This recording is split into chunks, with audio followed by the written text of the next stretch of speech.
Salah satu problem di Indonesia ini orang nggak tahu sejarah, malas belajar sejarah. Saya beri beberapa contoh kesalahan pemerintah karena tidak mengerti sejarah.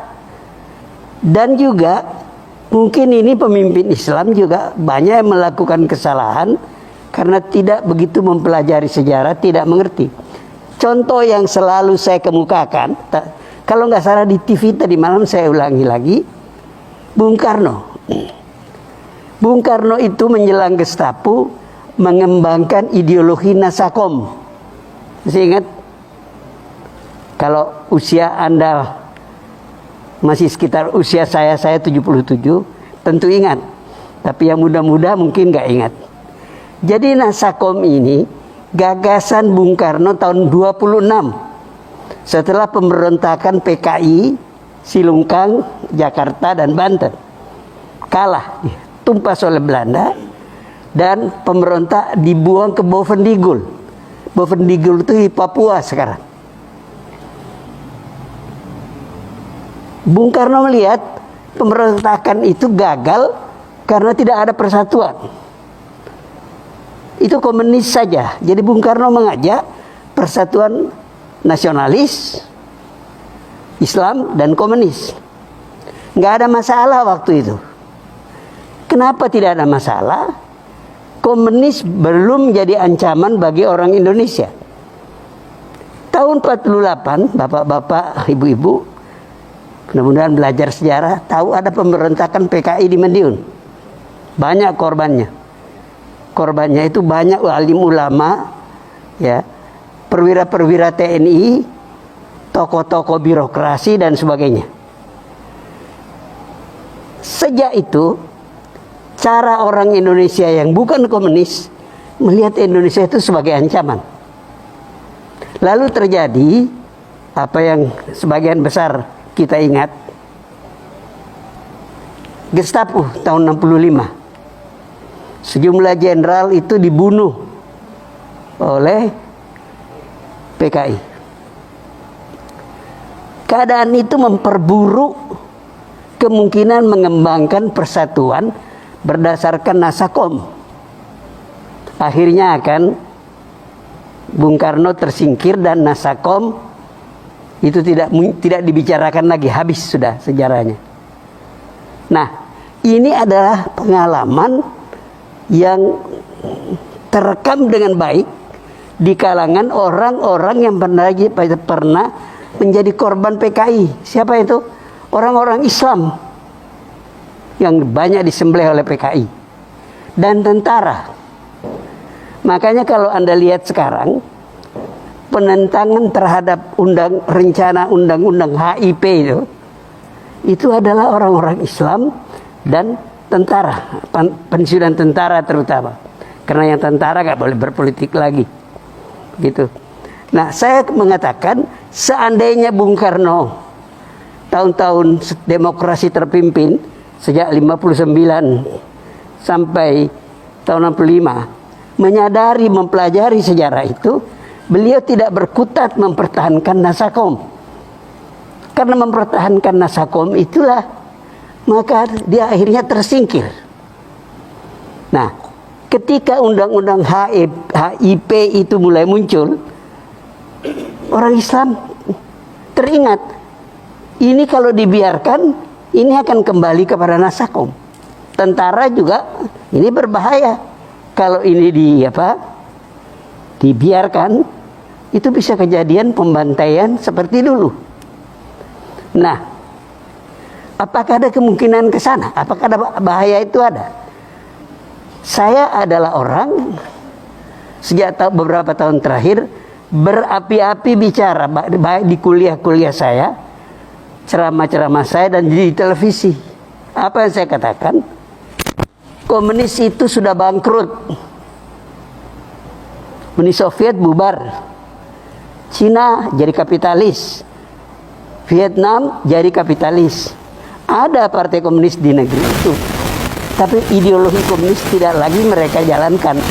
Tapi kalau Anda tanya, saya baca kemarin ada berita dari Beijing, Xi Jinping itu masih menyebut komunis, tapi nggak ada praktik komunis lagi. Saya berkali-kali ke Tiongkok, itu kapitalis betul. Sudah mati itu ideologi. Lah kok masih takut kita di Indonesia? Pengalaman kita menunjukkan di zaman Nasakom sebelum Gestapo, PKI itu berlindung di balik Soekarno untuk menindas orang Islam. Hamka di penjara, sejumlah tokoh-tokoh Masyumi di penjara, tokoh-tokoh Islam.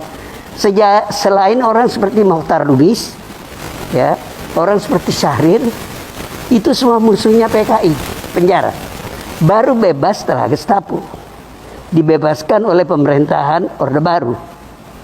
Jadi orang ada ketakutan, jangan sampai PKI itu menyelusup ke dalam PDIP, ya, dan dari dalam menggunakan tangan pemerintah menindas orang Islam.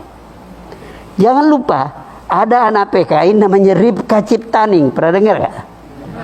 Yang menulis buku Bangga Jadi Anak PKI. Oke? Dan dia itu adalah pengurus PDIP. Dan dia mengatakan di partai itu ada 2 anak PKI. Apakah dia mau mendirikan partai komunis? Tidak. Tapi dia bisa menggunakan kekuasaan itu meminjam tangan pemerintah, membalaskan dendamnya kepada orang-orang Islam. Ini yang ditakutkan oleh orang Islam. Bukan partai komunisnya. Partai itu sudah bangkrut. Habis sudah. Jadi kembali lagi, mengapa ini saya jadikan contoh? Karena Bung Karno tidak mempelajari sejarah dengan benar. Bahwa gagasan tahun 26 tidak bisa dipakai lagi di tahun 60-an. Tahun 26 tidak ada komunis internasional. Tidak ada perang dingin. Tidak ada pertentangan antara Amerika dengan Uni Soviet. Ketika Bung Karno berapi-api bicara persatuan berdasarkan Nasakom di zaman demokrasi terpimpin antara tahun 59 sampai Gestapo, keadaan dunia sudah berubah. Perang dingin luar biasa hebatnya. Dan Indonesia tidak bisa terbebas dari perang dingin itu. Tidak ada negara yang bisa bebas dari pergolakan zaman itu. Nah, seandainya Bung Karno belajar sejarah dengan baik, dia tidak paksakan kehendaknya untuk masyarakat Indonesia. Akibatnya fatal, berapa banyak orang terbunuh setelah Gestapo itu. Tidak semua orang itu komunis. Banyak yang nggak ngerti apa-apa. Saya termasuk wartawan pertama yang datang ke Pulau Buru tahun 68 saya kira. Gelombang pertama orang-orang tahanan itu dilepas.